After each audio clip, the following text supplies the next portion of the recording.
ہندوستان کے سارے فیصلے جو ہوں گے وہ دلی کی پارلیمنٹ میں نہیں، تمہارے KCR کے اسمبلی میں نہیں ہوتے، بلکہ فیہا یفرق کل امر کے اعتبار سے آسمانوں پر عرش الہی پر فیصلے ہوتے ہیں، اور وہ بھیجے جاتے ہیں پورے ہندوستان کے فیصلے میرے آقا سلطان ہند غریب نواز کی چوکھٹ پر۔ سمجھ میں آئی بات؟ غریب نواز سلطان ہند کی چوکھٹ پر تمہارا میرا بھی ایک ایک کا فیصلہ، ایک ایک انسان کا، ایک ایک کتے کے بچے کا اور سور کی اولاد کا بھی فیصلہ غریب نواز کی چوکھٹ پر نظام عالم کا، پورے ہندوستان کا نظام غریب نواز کے پاس پہنچتا ہے، کہیں اور نہیں پہنچتا۔ اب جب وہاں پر پہنچنے والا ہے تو وہ چوکھٹ کون سی ہے؟ وہ چوکھٹ صرف فیصلوں کو لاگو کرنے والی نہیں ہے، بلکہ اللہ نے انہیں یہ موقع عطا فرمایا کہ کوئی فیصلے کو بدلوانا چاہتے ہیں تو ان کے پاس وہ برات ہے، وہ قانون ہے، وہ نظام ہے کہ وہ اللہ کے فیصلوں کو بھی بدلوا سکتے ہیں۔ اس لیے ضروری ہے کہ غریب نواز کی نسبت فیصلوں کو لاگو کرنے والے نہیں ہیں وہ، بلکہ اللہ نے انہیں وہ طاقت عطا فرمائی ہے کہ کسی مسئلے کے اوپر غریب نواز بھی اگر یہ فیصلہ اللہ تیرا یہ فیصلہ اس کے لیے یہ ہمارے پاس میں آیا ہے، اب اس لیے ہم یہ چاہتے ہیں کہ میں تو تیرا ہوں لیکن تو نے ہمارے پاس میں بھیجا، تو نے ہمارے پاس میں بھیجا اور ہم تیرے ہیں، اگر تجھے ایسا کرنا نہیں ہے تو پھر ہمارے پاس میں کیوں بھیجا؟ یہ اولیاء کے نظام ہوتے ہیں، یہ حرف مقطعات ہوتے ہیں، وہ خدا سے راز بات کرنے کے اور خدا کے نظام کو بدلوانے کے۔ کوئی جہنم میں بچ چکا ہے تو اولیاء کو اللہ تعالیٰ نے یہ اختیار عطا فرمایا ہے کہ خدا کے جہنم کا فیصلہ بدلا کر اس کو جنت میں داخل کروا سکتے ہیں۔ کسی کی بربادی کا فیصلہ ہو چکا ہے تو اولیاء کو یہ اختیار اللہ نے دیا ہے کہ ان کے لیے ان کے فیصلوں کو بدلوا کر اس کے لیے رحمت اور راحت کا راستہ نکال سکتے ہیں۔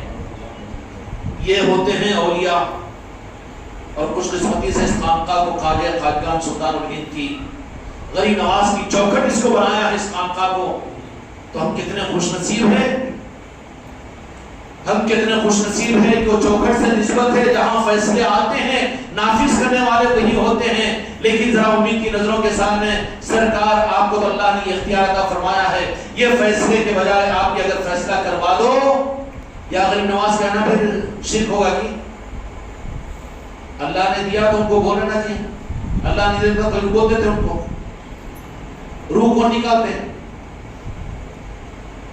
اللہ بولتا تھے کو پکڑے کو نکال دیتے روح، ملک الموت بولو نا تم اسرائیل بولے تو چاہے بچوں کو کیا معلوم آبا، انہوں بھی مولوی پر نیک چیک کرتے ہیں، یہ ایک مولوی مفتیوں سے پریشان ہے بولے تو انہوں بھی مولوی پر نیک چیک کرتے ہیں، کون نکالتے ہیں؟ اللہ نکالنا بولنا نا، ارے بابا اللہ چکے سے پہ کام کیا تو ملک الموت نکالے وہ تو شرک ہے گی، شرک ہونا نا پھر اللہ نکالتا نا روح، صحیح بات ہے کہ نہیں؟ بولنا نا پھر اللہ نکالتا بلکہ اللہ برداشت کرتا کہ پھر ملک الموت نکالتا ہے، عقیدہ خراب ہوتا ہے، ابھی کیوں نکالتے؟ اللہ ان کو وہ اختیار دیا، وہ کام دیا۔ تو ایسے ہی اولیاء کو اللہ تبارک و تعالیٰ نے نظام عالم کے اچھے برے کا اختیار دیا۔ تو میرا کام غریب نواز بنا کر تو شرک ہوتا ہے کہ پاگل، میرا کام راجن شاہ ولی بنا کے تو شرک ہوتا ہے، میرا کام غوث الاعظم بنا کے تو یہ شرک ہے، تو پھر شرک تو ملک الموت کو روح نکالتے یہ بھی تو شرک ہونا نا۔ اب بولے کہ ملک الموت روح نکالتے بلکہ بارہ بالکل شرک کر رہے آپ، اللہ نکالتا بلکہ بولے کیا جواب دے دے گے؟ نظام عالم فرشتے کے ذریعے سے اللہ تعالیٰ چلاتا ہے، مولانا پھر شرک ہوتا نا کہ اللہ چلاتا بولو نا، سمجھ میں آئے گا نا ایمان و شرک۔ جب ملک الموت علیہ السلام کا روح کا نکالنا شرک نہیں ہو سکتا، اللہ نے اختیارات دیے تو ان کے ذمہ ہے وہ ڈیوٹی کو بھی پوری کر رہے ہیں، اور اللہ چاہتا ہے کہ ڈیوٹی پوری کر رہے ہیں تو ملک الموت علیہ السلام روح نکالتے ہیں، کہو اللہ ناراض نہیں ہوتا، یہ شرک نہیں ہوتا۔ ایسے ہی اولیاء کے ذمہ اللہ تعالیٰ دنیا کے نظام کو چلانا اور انسانوں کے حالات کو اچھا اور برا کروانا، اللہ ان کو اختیار دیتا ہے۔ اگر وہ کہتے ہیں، وہ کرتے ہیں، اگر ان کے چاہنے والے کہ مجھ کو راجن شاہ ولی نے میرے معاملات کو اچھا کیا ہے، غریب نواز نے مجھے اولاد عطا کی ہے، تو وہ شرک نہیں ہے، وہ شرک ہے تو ملک الموت روح نکالتے یہ بھی تو شرک ہے نا۔ شب برات میں اولیاء کے نظاموں کو سمجھانے کے لیے ہی تو شب برات کی سنتوں میں مفتی صاحب مولانا صاحب بھی بولیں گے کہ پوری رات عبادت کرو، مسنون ہے، حدیث حدیث سے ثابت ہے. ہاں اچھی بات ہے جناب. دوسرے دن روزہ رکھو. اور تیسری بات کہ اس رات میں قبرستانوں کی زیارت کرو. ہے کہ نہیں؟ قبرستانوں میں دیکھو بھیج رہا ہوں اللہ بھی نبی. قبرستانوں میں جا تو مردوں کے پاس مردے سمجھ کر جا رہا نا, تو پھر قبروں میں جو زندہ ہے ان کے پاس جانے کا راستہ بتانے کے لیے, کیوں کہ تیرے نظام عالم کے لیے اللہ تعالیٰ نے ان کو بااختیار بنایا ہے. تو قبرستانوں میں پہنچا رہا ہے, تو قبروں پر جانے سے بھی روکے گا ظالم. اولاد سے ماں باپ کو کاٹتے رہنا کہ نہیں جانا قبروں پہ قبرستانوں پہ بول کے, مرے تو جانا کرتے ہیں, پھر مرے تو جاتا. نظاموں کی زیارت کیا کرو. کیوں کہ عالم برزخ کے نظاموں سے تم واقف ہو, ان کے تصرفات سے, ان کے اختیارات سے, ان کے احتیاجی سے, ان کے اختیارات پر کہ کیسا کہ تم زندہ ہیں تو وہ جن کو تم مردہ کہتے ہو ان کے کیا نظام ہے, اس سے واقف کر کے طریقہ سے قریب کیا. تو قبرستانوں کو بھی جاؤ. کیوں کہ قبرستانوں کو گئے تو جتنے مردے کہتے ہیں نا, تو وہ احساس دلانے کے لیے ایک عمل مسنون ہے. قبرستانوں کو بھی جایا کرو. اب قبرستانوں میں جانے کے بعد میں رستہ بناتے ہیں کہ تم تو ان کو مردہ سمجھ کے جا رہے تھے یہیں قبروں میں, بلا تقولوا لمن يقتل في سبيل الله اموات, مردہ مت کہو کہ وہ زندہ ہے. پھر کون ہے اللہ میں زندہ؟ تو شہید اور صالحین اپنی قبروں میں زندہ رہتے ہیں. تو اب یہ صالحین اور اولیاء کی قبروں پر جائے, راستہ بنا اللہ تعالیٰ عقیدے کو صحیح کروانے کا. اب اولیاء کے مزارات کے اوپر بھی جانا ہے, اپنے علاقے کے مخدوم اولیاء کے پاس میں ضرور جانا.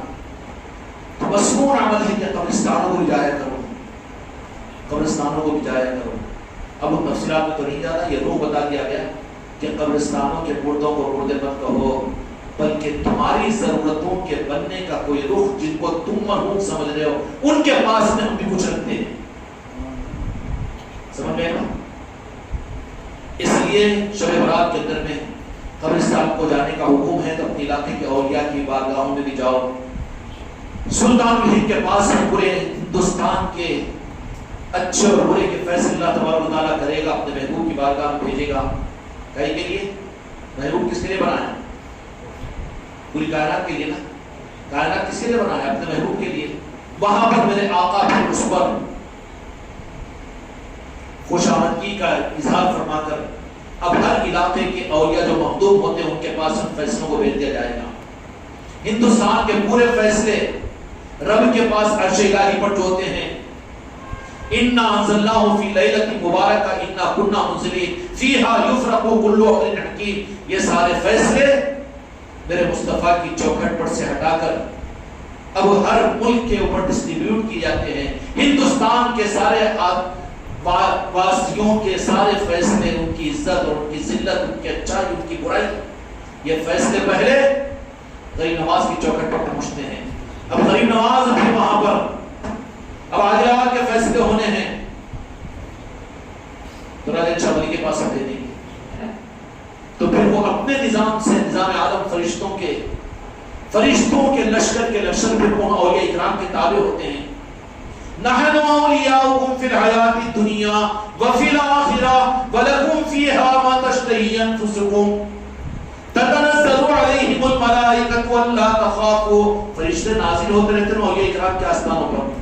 یہ بیٹے شیطانہ نہیں جاتے وہاں پہ, فرشتوں سے جن کو مناسبت ہے. جو بدبو والے ہیں بدبو میں جاتے ہیں, جو خوشبو والے روکے سے رکتے کی. تو نحن اولیاؤکم فی الحیات الدنیا وفی الاخرہ ولکم فیہا ما تشتہی انفسکم.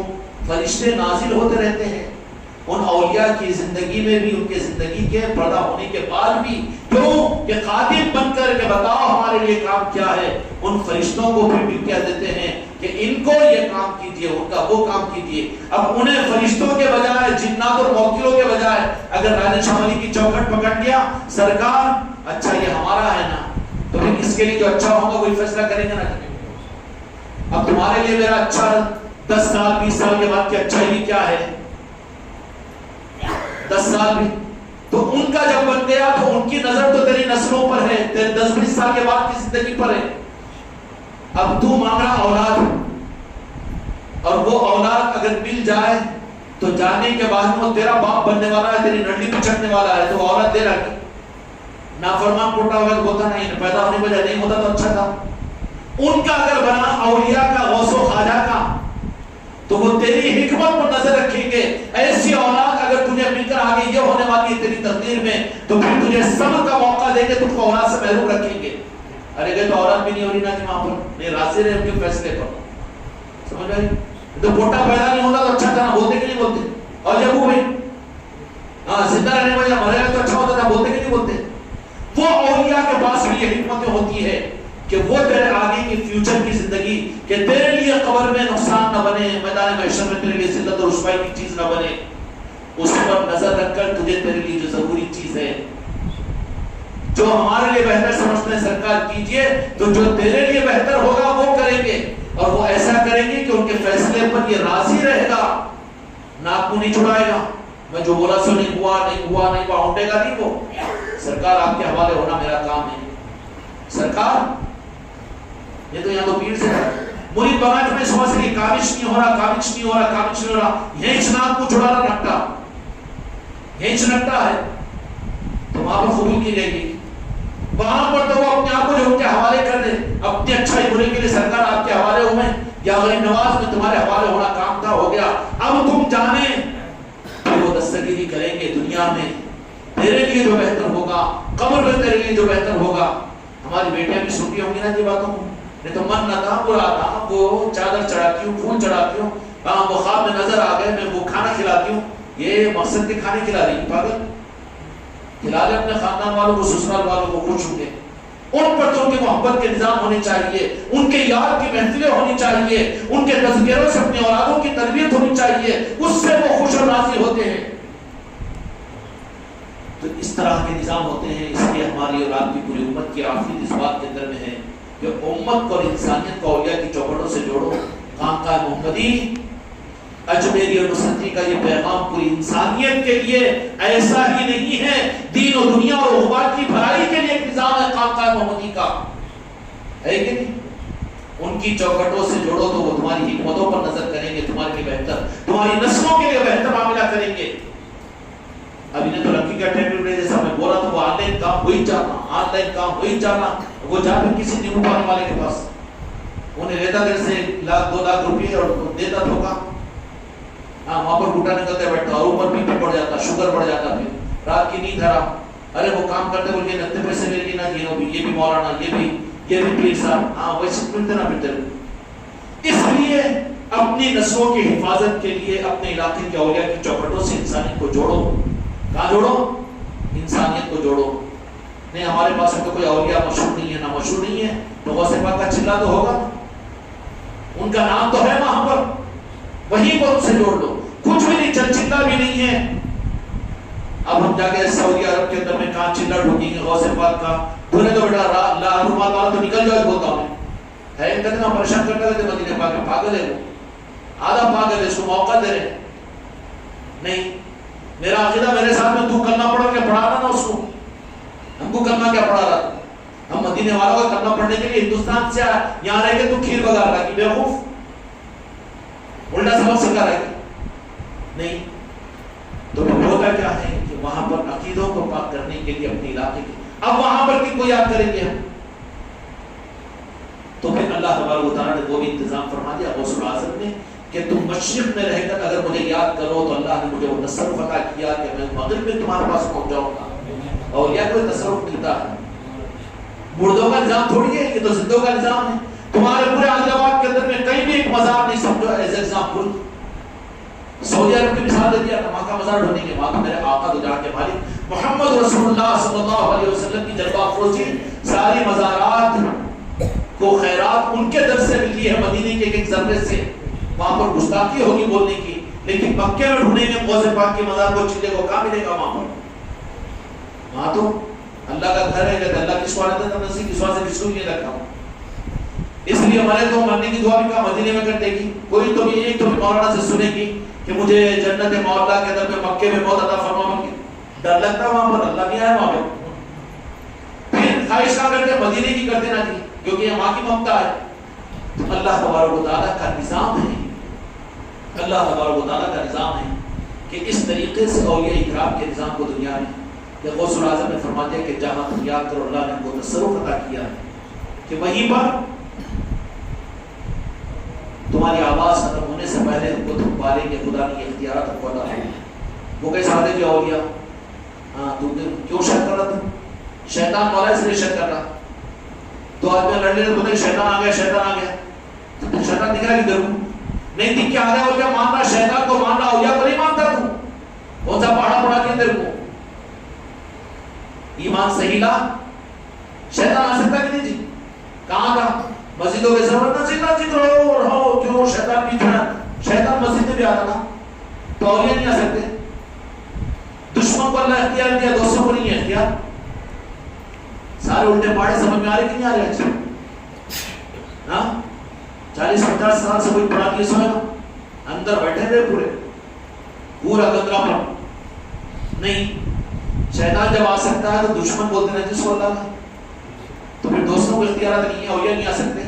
نہیں اولیاء نہیں آتے، وہ شرک ہو جاتا ہے۔ شرک کیسا ہوتا؟ شیطان آنا شرک نہیں ہے، اولیاء آنا شرک نہیں۔ اللہ ان کو اختیار دیتا ہے پاگل، اللہ ان کو اختیار دیتا ہے، کیا دیتا ہے؟ وہ اجازت میں سنائے تھے جمعہ کے اندر میں مجدد الفسانی رحمۃ اللہ علیہ کے پاس دونوں تینوں گئے تھے بیچارے بدعقیدے، اولیاء کو نہیں ماننے والے، 2 دن اندر چلے گئے تھے، باہر ہی بیٹھ کے رہا ترم خان، اور بعد میں ان کو توفیق مل گئی۔ کون؟ عبد الماجد دریابادی رحمۃ اللہ علیہ، ان کو بول سکتے رحمۃ اللہ علیہ کیونکہ مجدد الفسانی رحمۃ اللہ علیہ آ کر ان سے ملے، مگر 2-3 کینڈیڈیٹ اندر جو گئے نا، اندر جا کے بھی محروم، یہ باہر رہ کے ان کو نواز نہیں ہو۔ تو بولے کہ آئے دیوار پہ بیٹھ کے تم جا کے کر لے کے آ جاؤ، کیا کرتے کہ بولے ہم تو نہیں بیٹھ کے رہتے، بلکہ انہوں بھی اڑ گئے ذرا، تو کیا کرے وہ خوبصورت چہرے کے اندر میں آئے، ملاقات کرے، یہ کھڑے ہو گئے، دیکھیں جھکنا نہیں تو جھکتے بھی پیروں میں بھی گر جاتے، کچھ چمتکار دکھا دو، چمتکار کو نمسکار ہے، اللہ کی قدرت کو اللہ والوں کہاں ہے؟ وہ آگے ملے کرے، تو بولے کہ تم لوگ آئے تھے 3-4 مہمان، 2-3 مہمان تو اندر آ گئے ہمارے پاس، اور تم یہاں باہر بیٹھ گئے، تو ہم خود تم سے ملنے کو آ گئے، وہی ہے مجدد الفسانی، وہی ہے مجدد الفسانی۔ تو ملے آئے تو دیکھنے کے بعد ایمان لا، اس میں نہیں انہوں بھی، تو اس لیے ان کو بھی اولیاء اللہ کا گمان نہیں ہے، کچے مسلمان ہیں، اس لیے ہوں گے اور عالم، ہوں گے مفتی، اور انہوں ہوں گے علم والے، مگر اللہ والے ولی نہیں بول سکتے ان کو۔ ولی والے تو وہ ہوتے ہیں جو نہ دیکھ کر ایمان لا کر یقین کرنے والے ہوتے ہیں۔ تو ان کا واقعہ لکھا سنا تھے جیسے جمعہ کے اندر کہ دونوں تینوں کینڈیڈیٹ تو چلے گئے اندر جا کے، اب ان کے منہ میں پانی آ گئے، کیسے تھے انہوں، کیسے ملے؟ نہیں بولے آگے مل گیا، رونا شروع کر دیا، بھو دکھنے کے بعد تو رونا آتا تھا جی۔ تو بولے جن سے ملنے کو تم جن کے آستانے پہ گیا، میں یہیں پر رک گیا تھا، میرے کو سمجھ میں نہیں آ رہا شرک ہوتا ہے کیا آئے گی، تو انہوں خود آ کر میرے سے ملے، انہوں آ کے تم سے ملے گی، ارے ہم بھی نہیں لیتے تو ہم کو ملتے دکھا ایسے مس ہو گیا، وہ چانس رہنا وقت کے اوپر، جن کو دکھانا ہے جلوہ دکھاتے ہیں۔ اور عبد الماجد دریابادی بڑے مفسر قرآن ہیں، علماء دیوبند میں بڑے مقام پہ ہوں، علماء دیوبند میں اولیاء میں نہیں ہے، لیکن انہوں نے لکھا کہ میں نے خود اپنی نظروں سے مجدد الفسانی کو دیکھا ہوں جو سلسلہ نشبتیہ کے بڑے بزرگ ہیں، ان کے آستانے پر خود نکل کر آ کر ان سے ملاقات کرے، ہم نہیں بول رہے ہیں، ان کی کتابوں میں لکھا ہوا ہے۔ تو جن کو دکھنا ہے ان کو دکھتے ہیں، تو اعتماد کر میرے غوث و خواجہ، اللہ نے ان کو اختیارات کیے کہ ہر جگہ، تو اس لیے میرے غوث و خواجہ کو یاد کرنا حقیقت میں اپنی دنیا اور آخرت کے محفوظ کرنے کے لیے ان کی نسبتیں ہمارے تمہارے لیے، تمہاری میری نسلوں کے لیے ضروری ہے، کریں گے؟ اللہ تعالیٰ ہم کے ساتھ آگے بڑھائے۔